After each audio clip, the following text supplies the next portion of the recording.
तर good morning guys. तर ब्लॉगला start होत आहे सेकंड ब्लॉग आणि आज आहे आमचा इथे दुसरा दिवस संभाजीनगर मध्ये आणि आज आम्ही जाणार आहोत कुठे छत्रपती शिवाजी महाराजांची म्युझियम आहे. तिथे आम्ही त्यांचे अवशेष जे होते आधीच्या काळातले ते बघायला जाणार आहोत आणि इथून आता निघणार आहोत. तर आता इथून आम्ही निघतोय आणि जवळजवळ आता इथे 10:30 वाजलेत आणि 10:30 नंतर आम्ही ते इथून डायरेक्ट निघणार आहोत, नाश्ता करणार आहोत कुठेतरी आणि इथून डायरेक्टली थेट जाणार आहोत लोकेशनला आणि भेटूया आपण तिथेच. चला bye guys, bye bye Sambhajinagar.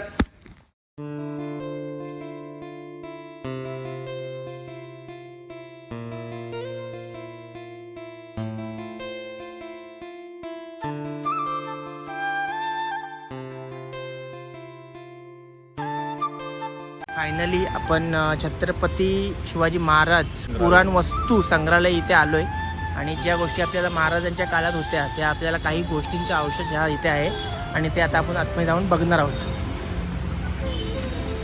Tickets वगैरे काढायला लागतात आतमध्ये, ते आपण काढू.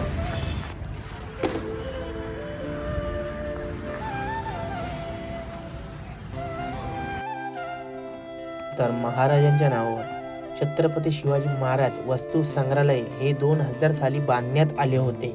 तर बघूया आतमध्ये जाऊन आपल्याला काही काही गोष्टी बघायला भेटतात.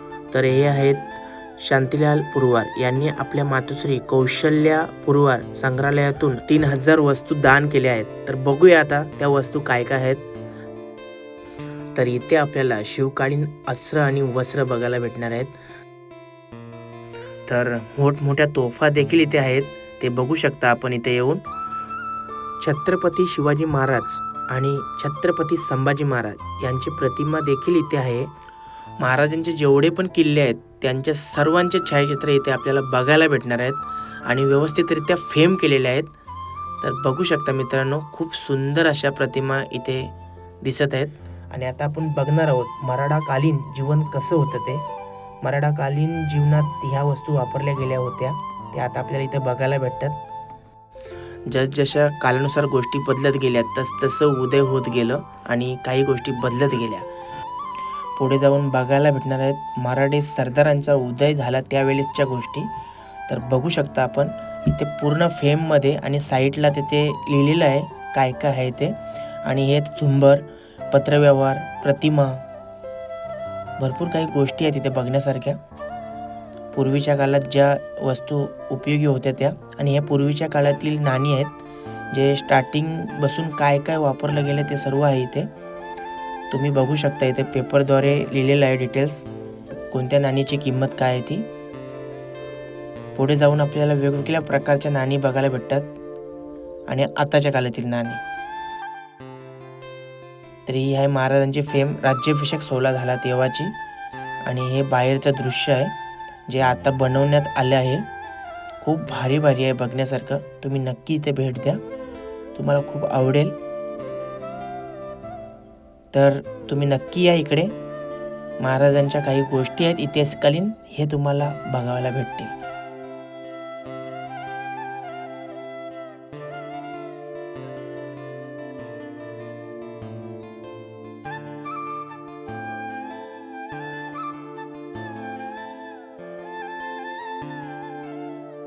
आत्ताच पुराण वस्तू संग्रहालयात गेलेलो.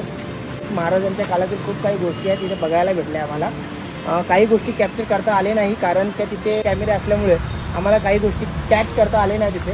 तर खूप भारी आहे, कधी जर तुम्ही इकडे आलात तर नक्की या, खूप भारी आहे. कसं वाटतं ऋषी तुम्हाला इकडे येऊन? खूप मस्त आहे, बघण्यासारखं आहे. आणि ते पुरातन नाणी आहेत ते आपल्याला बघायला भेटत नाहीत, ते लहान पोरांना आपल्या जुन्या पिढीला बघायला भेटतील. पूर्ण स्टार्टिंग बसून ज्या ज्या नाणी वापरल्या गेल्या त्या सर्व इथे आहेत. इंग्रज काळापासून तर आपल्या मराठा इतिहासातील काही गोष्टी आहेत ते इथे आपल्याला बघायला भेटतील. युद्धाच्या काळात ज्या तलवारी वापरल्या गेल्या होत्या त्या पण आपल्याला इथे बघायला भेटतात. आणि तिकीट पण काही जास्त नाही आहे. हां, 5 रुपये आहे. 5 रुपये तिकीट आहे फक्त. संभाजीनगरमध्ये कधी आलात तर इकडे नक्की या, खूप भारी आहे हे म्युझियम.